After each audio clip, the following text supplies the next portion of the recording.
Entonces, entre hoy día y mañana vamos a terminar ya de ver los modelos con los que ustedes pueden elegir para seguir trabajando o combinar con sus planes de intervención.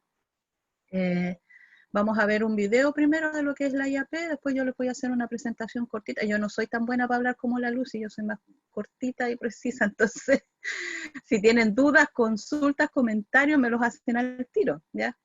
Para que podamos avanzar ahí con mayor precisión respecto a estos modelos que, como les digo, sobre todo el del buen vivir y el diálogo de saberes, el IAP es conocido por todos, pero los otros dos son más nuevitos, ¿ya? Entonces, cualquier duda, bueno, los que estuvieron conmigo en el taller que hicimos hace como 2 semanas con el Instituto Indígena se lo van a repetir porque es la misma presentación más acortada, ¿no?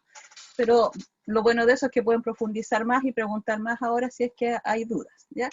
Y después vamos a conversar un poquito de sus planes de intervención que ya revisamos con Jimena y algunas observaciones generales respecto a cómo están, pero en general vamos bien, ¿ya? Para hacer la primera aproximación. Así que le voy a pedir a Jimena si nos puede colocar el video que es sobre IAP. Vamos a mirar un video cortito que a mí me pareció bastante esquemático y preciso respecto a lo que es la IAP. Y después vamos a ver un poco en detalle lo que significa.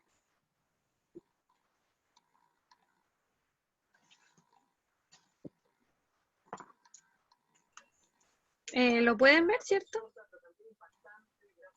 Está abierto.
Created using Powtoon.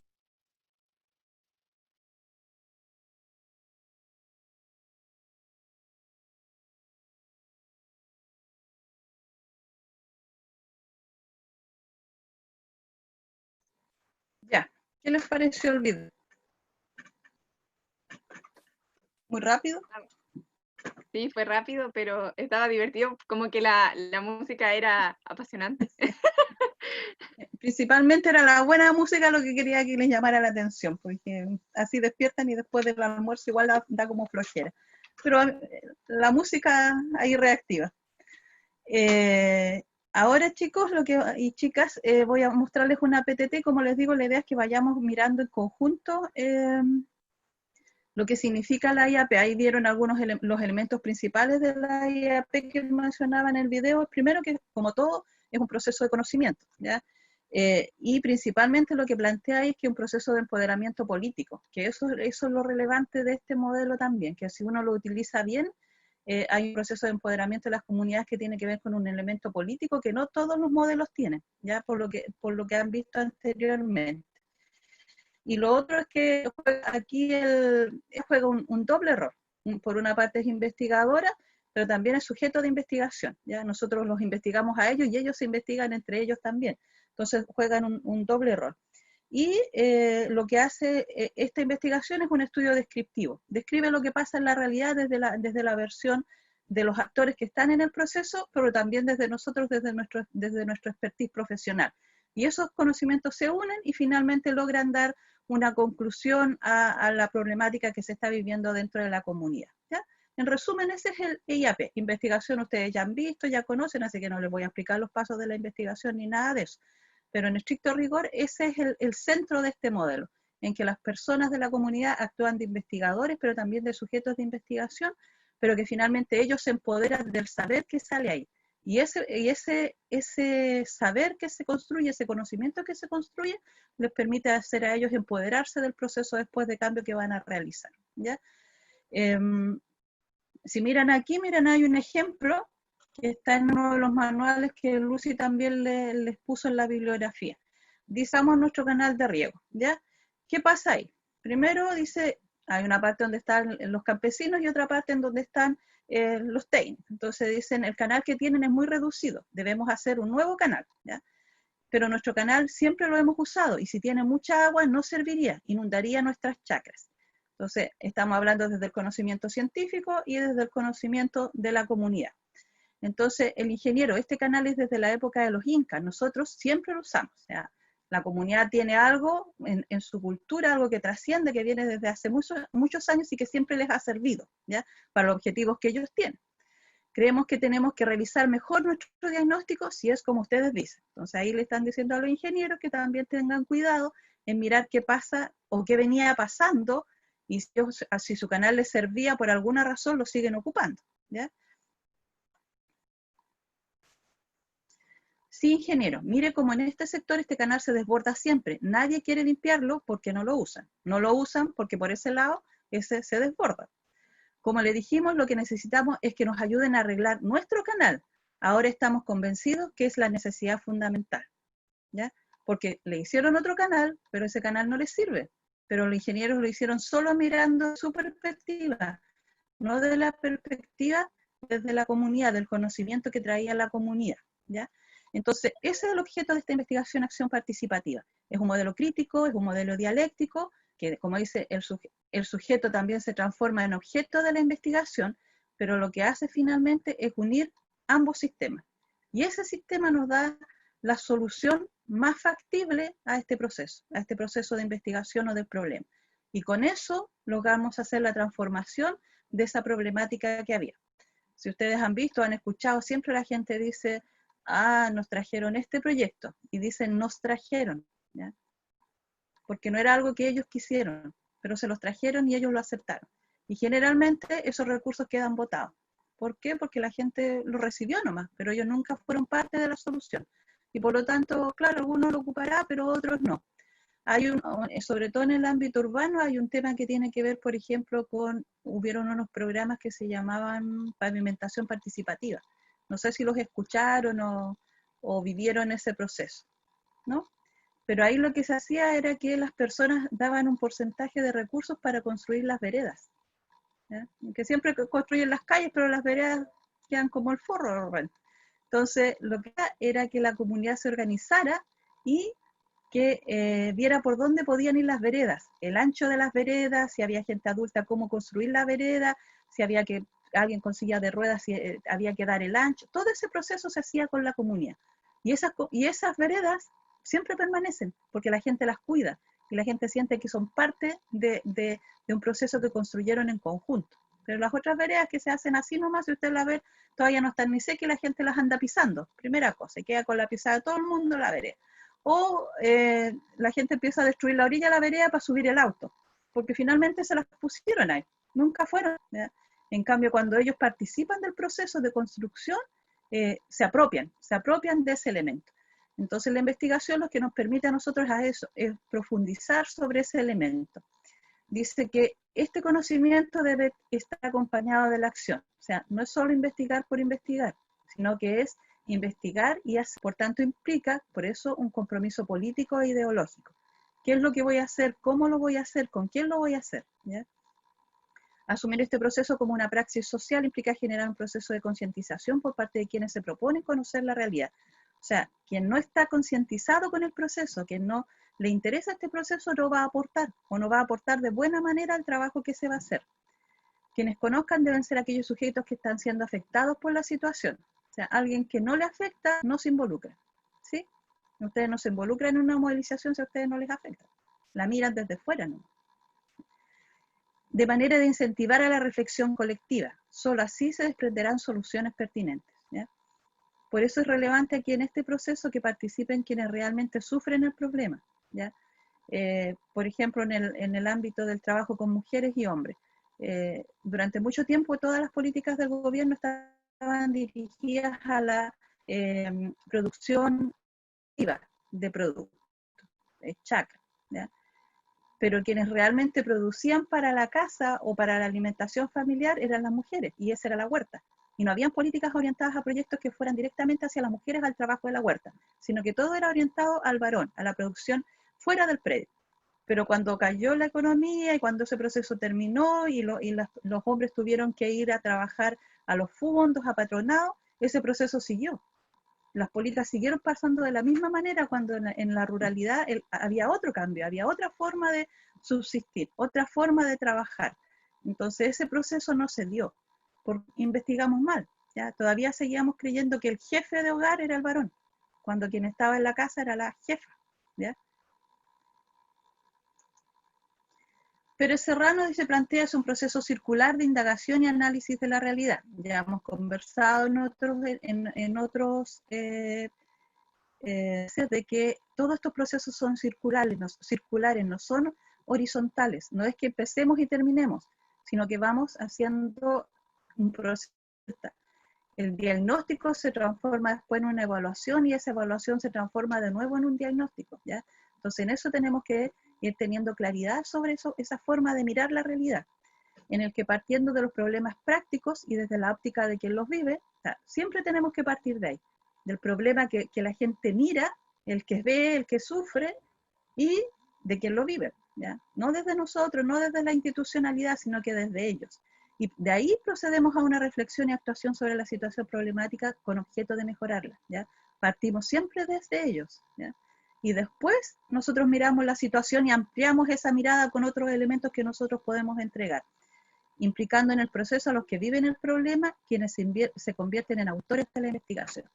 Hay un concepto nuevo que se usa tanto en términos de editoriales como en términos de investigación, que es co-investigación. Entonces los sujetos no solo son el sujeto de la investigación, sino que son parte de la investigación. Entonces, si ustedes utilizan este método, también acostúmbrense a utilizar esos nuevos nombres. El co-investigador no es el sujeto, no es el actor. Dejen de usar la palabra beneficiario, por ejemplo, que ya no deberíamos ni siquiera colocarla no sé, en temas sociales. La gente no es por sí beneficiaria de algo. La gente actúa sobre algo y responde sobre su problemática. ¿Ya? Que ahí reciba un beneficio, eso es otra cosa. ¿Ya? ¿Cómo hacemos en esta fase? La primera fase, como en toda investigación, es identificar la problemática. ¿Ya? El otro día conversábamos con la Luz y se acuerda la diferencia entre práctica y problema. ¿Ya? Aquí la idea es que se identifica la problemática en general. ¿Ya? Por ejemplo, el tema del ciberacoso, vi uno de los reportes que había de los que estuve mirando. ¿El ciberacoso es un problema o es una problemática? ¿Los escucho? ¿Las escucho? Bueno, a mí parecer es una problemática porque después se encadenan otros más problemas. Por ejemplo, la autoestima de las personas que son ciberacosadas y bueno, también llama a pensar en cuál es el problema de origen, por qué una persona hace ciberacoso. Yeah. Así que por eso es O porque esa problemático. persona tiene problemas de autoestima. Ujú. ¿Sí? Entonces ahí es donde hay que buscar esa amplitud de la problemática. El ciberacoso una, es una problemática que está basada tanto en el que produce el acoso como en el que lo recibe. Y ambos tienen relaciones que hay que trabajar y que hay que desarrollar. Entonces, ahí asumimos esta relación de diferenciación en este sistema, en donde uno acosa y el otro recibe el acoso, ¿ya? Y donde también hay una comunidad que acepta ese acoso, ¿ya? Y ahí vamos ampliando la problemática. El ciberacoso es un instrumento, si uno lo puede decir, pero que detona por un montón de otras complejidades que hay dentro de esas relaciones que hay en esa comunidad en donde se está trabajando, en ese colegio en donde se está desarrollando esta problemática, ¿ya? Entonces ahí es donde hay que tener cuidado, como les digo, en cuál es el huevo y cuál es la gallina, de alguna manera, por dónde partimos, ¿ya? Hay una vinculación de lo técnico y la comunidad, ¿ya? Ahora, no es que lo técnico sobrepase a la comunidad, uno tiene que tener mucho cuidado ahí, eso lo gana a veces más con la experiencia, de cómo nivela entre los conocimientos de la comunidad y los conocimientos técnicos, y entre que los dos se ejen de manera horizontal y no de manera vertical, ¿ya? Porque la comunidad cuando uno llega tiene la sensación o la forma de creer que porque va único las cosas se resuelven, ¿sí o no? De porque va un profesional el tema se resuelve, y no es así, es todo lo contrario. Tenemos que nivelar esas expectativas de manera de decir que aquí construimos en conjunto, ¿ya? Y eso es lo que permite este modelo, de bajar un poco este nivel de expectativas de que si hay alguien que ayude, eso se soluciona. Y no, si la comunidad no es capaz de resolver sus propios problemas, no estamos generando desarrollo, no estamos generando empoderamiento a las personas, ¿ya? Estamos haciendo la pega, ¿no? ¿De quién surge? Existe esa claridad. Esas son las preguntas que tenemos que hacer. ¿De dónde surge la problemática? ¿Quién la señala? ¿El presidente de la organización? ¿La señala la señora? ¿La señalan los varones? ¿Quién es el que finalmente da a conocer cuál es el problema que está sucediendo ahí? Y si existe claridad sobre ese problema en sí. El ciberacoso es una cuestión bien amplia, pero cómo se da, cuándo se da, con quién se da, en qué espacio se da, esa es la claridad que debemos llegar a tener al momento de aplicar esta investigación, acción participativa. Y no solo para nosotros, sino que para la propia comunidad, ¿ya? ¿Cuál es el propósito de abordarla? ¿Por qué lo vamos a hacer? Si en vez de ciberacoso empecemos a ver el tema de la violencia intrafamiliar, porque puede ser que la persona que está violentando a otro es porque en la casa lo están violentando a él. Entonces, ¿qué curamos primero? ¿El ciberacoso que se da afuera o lo que pasa al interior de las familias? ¿Ya? Entonces, eso también, un buen diagnóstico nos ayuda a definir hacia dónde enfocamos nuestros esfuerzos. A veces la comunidad está tan arraigada en una problemática que cree que esa es la problemática que hay y no es capaz de mirar más atrás sobre lo que pasa. Entonces, somos nosotros los que tenemos que abrir ese espacio a mirar cuáles son las causas más profundas a lo mejor de lo que está pasando ahí y que la misma comunidad a veces no la quiere reconocer. Ahora, ¿es posible plantear una IAP? ¿Están las condiciones dadas? Esa es una excelente pregunta a hacer al momento de entrar sobre todo a utilizar este método. La gente va a estar dispuesta a hacerlo, va a estar dispuesta a ser investigadora de su propia problemática, porque si ustedes miran, la gente ahora quiere respuestas rápidas, claras y precisas. Y con la ley del mínimo, o sea, si me llevan la cuestión hecha, mejor. Pero hacer el proceso de investigar por mí mismo y de lograr crear, de sentirme orgulloso yo después de haber logrado un resultado sin que el resto me haya apoyado, eso es mucho más difícil en una organización, ¿ya? En el caso, por ejemplo, de las juntas de vecinos, con estos programas nuevos que hay de mejoramiento de vivienda, de que uno postula y le arreglan las ventanas, le arreglan todo eso. ¿Qué es lo que hace la comunidad con eso? ¿Qué hace? ¿Cuál es el aporte de la comunidad? Ir a las reuniones o ¿Ya? facilitar el dinero que corresponde, pero generalmente más allá de eso no hay un aporte grande en ese tipo Exacto. de proyectos. Exacto, es un programa de gobierno que viene definido y que claro que obvio que a cualquiera le gusta que la arreglen su casa y que bonita, pero el tema es que la comunidad en sí no participa de todo el proceso, entonces a veces, ¿qué pasaba? Que de 10 que habían ya 20 que habían en una villa, uno tocaba, y quedaba todo el problema al interior de la villa porque decían, ¿y por qué tocó él y no toqué yo? Ah, porque este era el amigo del presidente y por eso se empiezan a generar, la persona queda contenta con su casa arregladita, pues, pero el resto de la comunidad queda toda desconforme porque a ellos no les tocaron. Entonces después el presidente o la presidenta te va a decir, ah, no, pero si va a haber otro concurso ya yo coloco a otro. Y le coloca a otro para que no se enojen, pero generalmente eso no fue una selección, como dice, no puedo ver quién habló, pero el ir a la reunión, a lo mejor en la reunión se podía haber dicho, ¿saben qué? Está esta posibilidad de postular. ¿Quién creen ustedes que sería la mejor persona, la que más necesita, la que no puede ayudar, la que no puede hacer su casa sola, la que necesita mejorar su casa? Y la selección de quién postula se hace con todos ahí, y no se hace para callado. A lo mejor eso sí cambiaría este interés de toda la comunidad. Es decir, ah, claro, yo aporté a ello, porque yo participé del proceso de selección y se lo dimos a la persona que más necesitaba. ¿Ya? Entonces ahí la comunidad se siente orgullosa cuando terminan de construir la casita y arreglársela a la persona y no se siente envidiosa porque le tocó a él y no le tocó al otro. ¿Ya? Definir e incorporar a otros actores. Yo les contaba a los que estuvieron en clase que nosotros como ONG no tenemos muchos recursos, pero cuando empezamos a hacer las presentaciones de nuestra actividad pareciera que tuviéramos mucha plata. ¿Pero por qué? Porque la mayoría de las acciones que desarrollamos las desarrollamos en alianza con otros. Entonces todos ponen un poquito. Entonces pareciera que tenemos harta plata y no es así. Lo que tenemos harto recurso humano, hartas alianzas, hartas conexiones con las que trabajar. Entonces un buen trabajador social no puede decir no voy a hacer algo porque no tengo recursos, porque no tengo la plata en efectivo para hacerlo. O sea, si no es capaz de buscar recursos en la comunidad, de buscar recursos en redes en otros lados, nunca va a poder hacer nada. ¿Ya? Porque la excusa es que no hay plata para hacerlo, ¿no? Toma de acuerdo, lo que les decía. Cualquier decisión que toma la comunidad tiene que ser en relación a la toma de acuerdos, no a una votación. La forma menos democrática de llegar a tomar decisiones frente a problemáticas en una comunidad es el preguntar ya, ¿cuántos están de acuerdo con esto? Y levanten la mano. Porque eso tiene un montón de connotaciones. A veces va a ganar solo por un voto. De 10, de 20, 11 votaron que sí. O sea, es uno que cambió la decisión, pero no fue una decisión de consenso.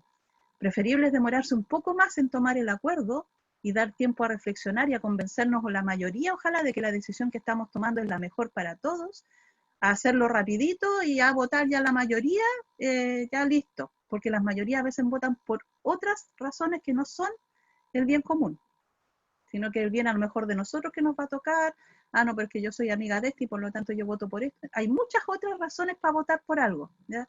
Pero el tomar acuerdos, el tomar consensos dentro de la comunidad, eso ayuda mucho. Demora un poco más, pero les permite también tomar las mejores decisiones, y una decisión en que si alguien no estuvo de acuerdo y termina convenciendo de que es lo mejor para todos, igual va a estar feliz, igual va a estar contenta de la decisión que se toma.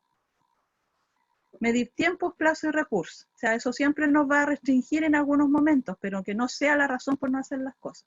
¿Ya? Definición de roles y funciones, eso es claro. En general uno cuando ve las planificaciones, y yo espero, les decía el otro día, que no pase con las de ustedes, en que donde dice responsable aparezcan ustedes hacia abajo. Entonces por eso mejor le sacan la columna de responsable. ¿Ya? Uno tiene que, por mucho que uno quiera hacerse responsable de todo, no puede. Y si no delega cosas, nadie se va a empoderar de ese proceso. ¿Ya? Entonces, lo importante es que en sus planes de trabajo, ojalá ustedes aparezcan lo menos posible. Y donde dice responsable, aparezcan los otros. Eso no quita que ustedes no coordinen, que hagan seguimiento, no, pero visibiliza a la comunidad también en el proceso, y eso los hace responsables. Lo mismo me pasa a mí con las organizaciones cuando hacemos los planes, me dicen, ¿ya quién va aquí? La directiva se hace, ya, pero la directiva son 5. ¿Quiénes son 5? No, es que la presidenta, y al final terminamos llenando la hojita de actividades con la pura presidenta. Entonces cuando la miramos al final, dice, ya, pues miren, la pura presidenta aquí hace las cosas, todo lo contrario, la presidenta no debería hacer nada. Ella debería coordinar el trabajo para que el resto de los socios de la organización lo hagan. Entonces, eso tienen que también ustedes tenerlo bien consciente al momento de organizar acciones con la comunidad. No hacerse cargo ustedes de todo, sino que cada vez que la comunidad se vaya haciendo más cargo de lo que a ella le corresponde. Y el cronograma de trabajo, que es obvio que todo, medir los tiempos, los plazos en quienes van a realizar, nos sirve para ordenarnos a nosotros también e ir cumpliendo las metas que nos vamos proponiendo al momento de utilizar el modelo. Aquí hay un trabajo que es un sujeto colectivo, ya lo vimos, no es un trabajo individual, sino que es un sujeto colectivo que actúa de grupo motor o coordinador representativo, ¿ya? Por eso aquí este proceso no lo lleva en sí toda la comunidad, pero la comunidad tiene que delegar ese proceso en alguien, en un grupo, que no sea el presidente o la presidenta, sino que sea un grupo de trabajo que haga contraparte con ustedes también como equipo. La segunda fase es la aproximación a la comunidad y el levantamiento de la información, que es empezar a hacer la radiografía de la comunidad, cómo se ve la comunidad y cómo ustedes también la ven.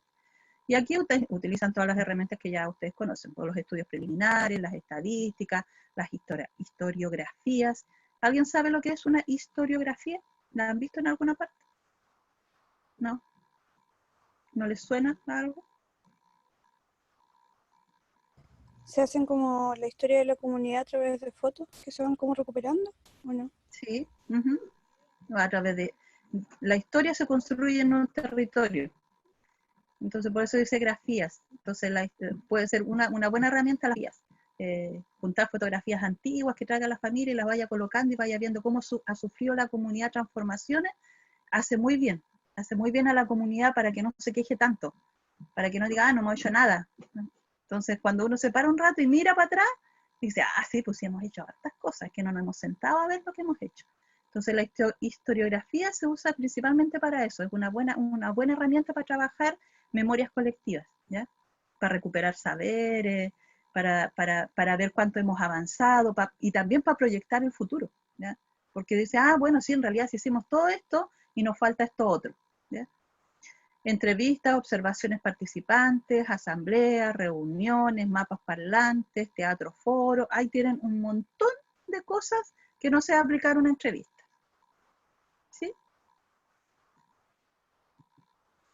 Todo el grupo motor tiene un rol relevante, o sea, el seleccionar al grupo motor también es importante, ¿ya? No puede ser cualquiera, y a veces quieren todos estar. Entonces también uno tiene que tener establecidos ciertos criterios que puedan escoger a las mejores personas, que sean por supuesto representativas y elegidas a través del grupo con el que estamos trabajando, pero que también tengan claro cuáles son sus funciones y cuáles son las que tener para poder cumplir con lo que la comunidad les está entregando como tarea, ¿ya? Siempre hay unos más porfiados que quieren estar en todo, pero la idea es tratar de ahí tener ojo también en la selección.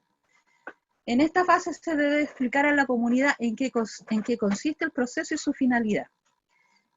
Cuando uno se relaciona con una organización, uno tiene que tener claro de qué es lo que va a hacer, uno primero, ¿ya? Hasta dónde puede llegar, en qué se compromete con ellos, para que después no tengamos problemas de decir, pero que usted dijo esto, que yo pensé que usted iba a hacer esto, y esos pensé terminan finalmente generando conflictos y expectativas que no corresponden.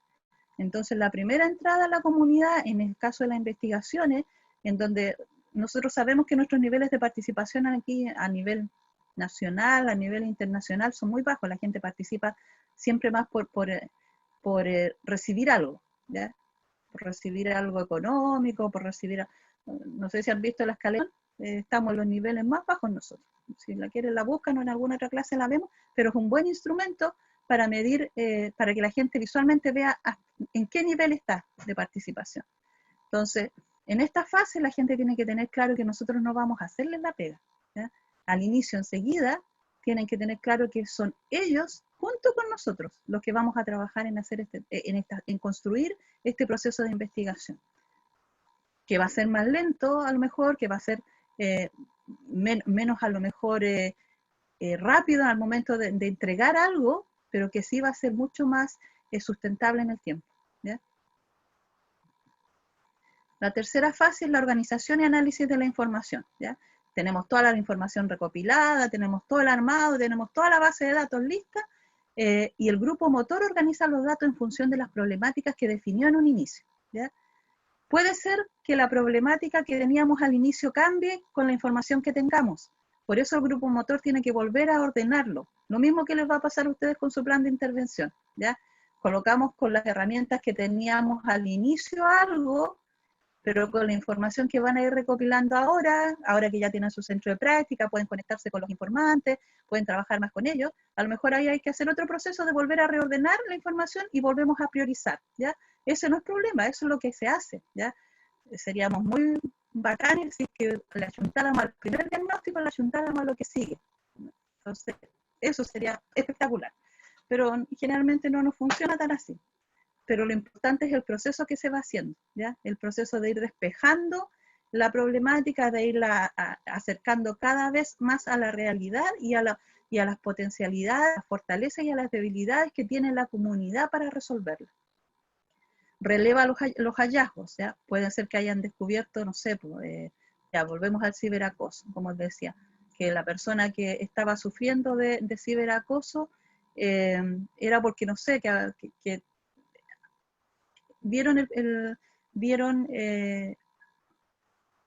no lo han visto todavía porque se lanzó hoy día, pero hay una película nueva que se llama, es una película chilena que salió ayer o antes de ayer. Ay, no me acuerdo el nombre. Ya, pero la voy a mandar ahí. Vean esa película, que es cine chileno, ha tenido buenas evaluaciones. Está Alfredo Castro como el actor principal, pero es de un transexual en época de dictadura. Vean esa ahí. de Tengo miedo torero, ¿no? Esa, torero, me acordaba. Traten de verla. Y yo creo que ahí les va a ayudar mucho a entender cómo esta forma de mirar la realidad, de trabajar con la comunidad y de ir mirando esos prejuicios que hay en la comunidad, de repente revela muchos de los hallazgos que hay ahí, de lo que la comunidad esconde respecto a ciertas problemáticas y a ciertos procesos que va desarrollando, ¿ya? Analiza los datos. Y ahora, hay varias maneras de analizar los datos, ¿ya? Pero acuérdense que aquí se analizan los datos con el grupo gestor, ¿ya? Entonces tienen que facilitar el proceso de análisis, no es tomar la base de datos o el Excel o el SPSS, lo que usan ustedes, y sacar numeritos, no. Aquí principalmente el análisis ya dijimos que era un análisis cualitativo de lo que pasa. Que tengamos también respaldos numéricos, muy bien, pero el análisis de datos tiene que hacerse con la comunidad, trabajarlo con ellos, no nosotros interpretarle los datos y entregárselos, ¿ya? Reflexiona sobre los datos, ¿ya? Y esa reflexión se hace de manera conjunta.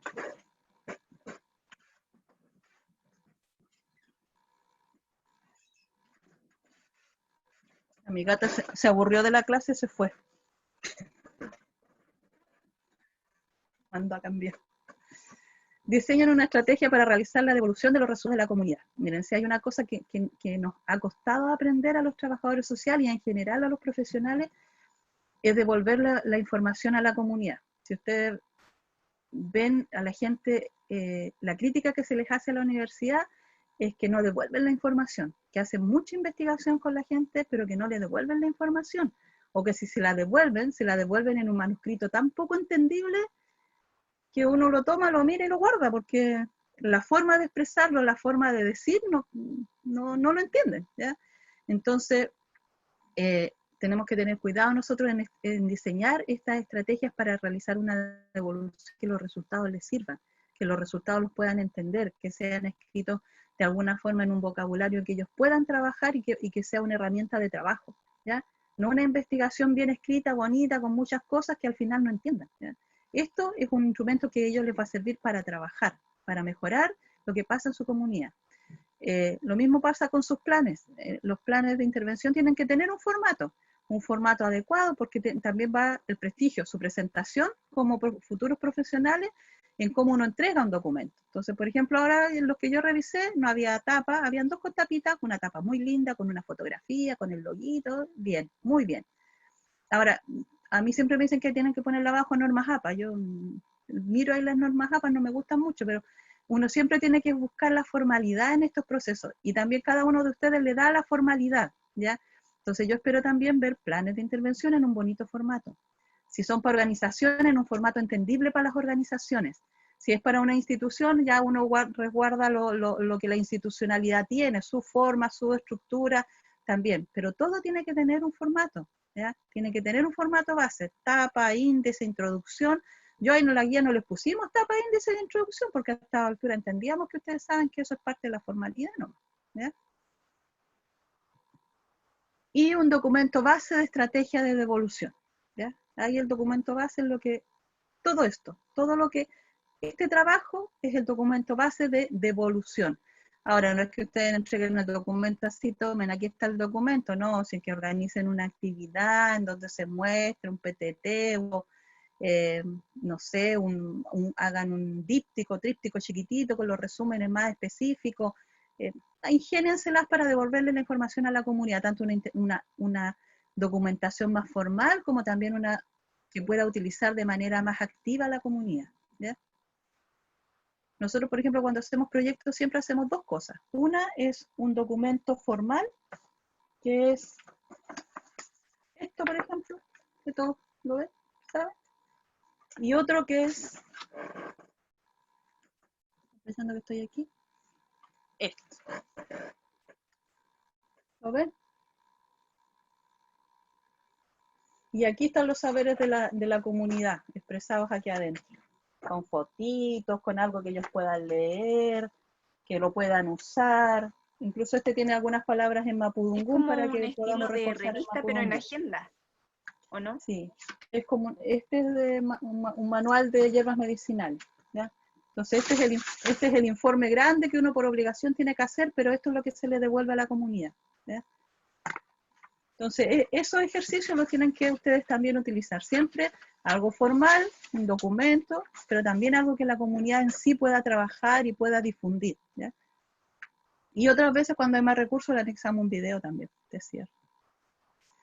La devolución y contrastación de los resultados.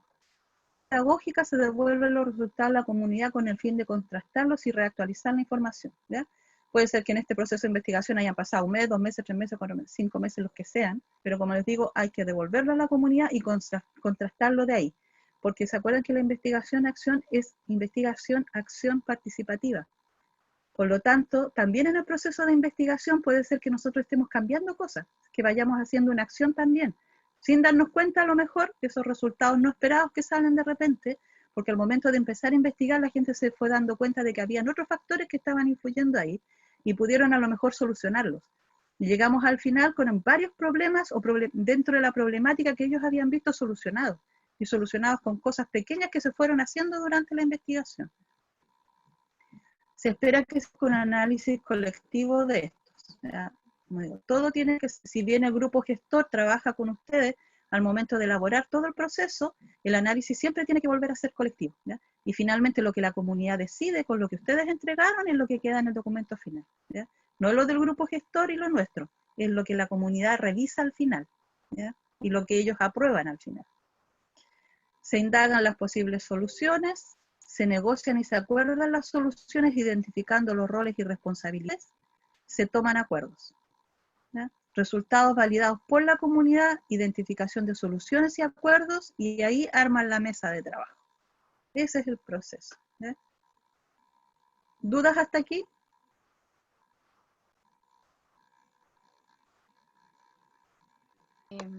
Por ejemplo, profe, si ponemos este en nuestro modelo, nosotros ponemos hasta qué fase, porque seguramente no vamos a alcanzar a llegar, por ejemplo, a la fase 3.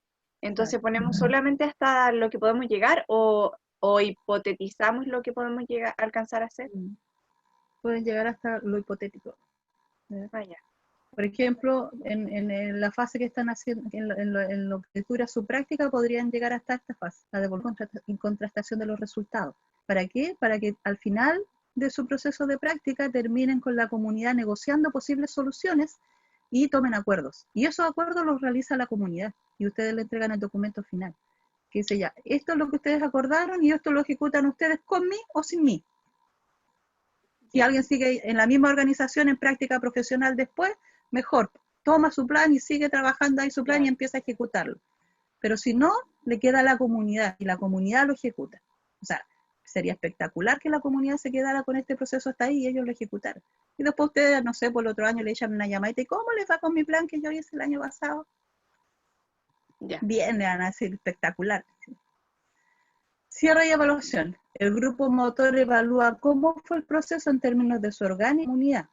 Reelabora el documento final e incorpora los resultados de la fase 4 y ahí se disuelve el grupo motor. El grupo motor no es permanente. ¿Ya? Terminaron la acción, se evalúa cómo se fue, qué resultados dio, cómo trabajamos, cumplieron todas sus funciones o no, qué cambios hicimos, qué no pudimos hacer. Y ahí recién tenemos ese documento final. Esto ya cuando ejecutan, sí, cuando ejecutan. Ya la fase de arriba es toda la fase donde hicimos el análisis de investigación. Y una vez que, y ahí queda el documento final ya del proceso, que puede ser ya terminado, el conflicto solucionado, la problemática mejorada, ahí depende de lo que hayan investigado. Y ahí disuelven el grupo motor. El grupo motor ya no es el que dirige, hay que tener cuidado en esto. Cuando alguien asume ciertos grados de liderazgo, después se cree que es el líder para siempre, y no. El grupo solo trabaja en este proceso.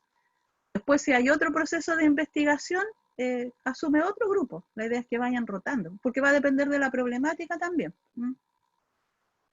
El documento final que es entregado a la comunidad y a la mesa de trabajo. ¿Ya? Siempre el respaldo. Eso. ¿Dudas?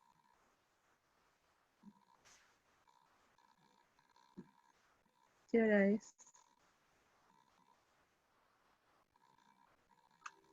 Hay que ¿No? ir a la otra sala, yo creo, bro. Ya. Chicos, vamos a dejar esta hasta aquí porque yo tengo que abrir la sala. Entonces, son las 15:20, a las 15:30, ahí empiezan a ingresar a la otra sala. Entonces, démonos estos 10 minutitos, vayan al baño, párense, tírense un poco y volvemos a la otra sala. ¿Ya?